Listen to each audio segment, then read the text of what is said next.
হকে মাত মাতি যাম যিমান দিন আছে।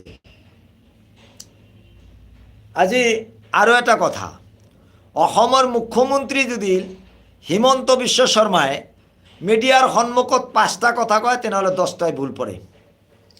এনেকুৱা পৰিস্থিতি, তেখেতৰ যেনেকুৱা কথাৰ ঢংঢাং, LP পাছ, হায়াৰ ছেকেণ্ডেৰী পাছ, তাৰপিছত 9-10ৰ ল'ৰা ছোৱালী যেনেকুৱা ধৰণৰ বক্তব্য ৰাখে, অসমৰ মুখ্যমন্ত্ৰীৰ বক্তব্যবিলাক তেনেকুৱা।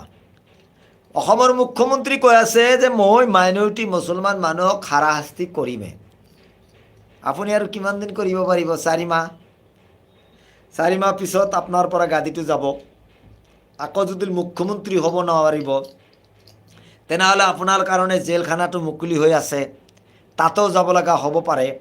কাৰণ আপুনি যিমান দুৰ্নীতি কৰিছে, কোনো এটা কেছ যদি ভালদৰে কোনোবাই উঠাই দিয়ে আপোনাৰ গোৱালঘৰত যাব লাগিব।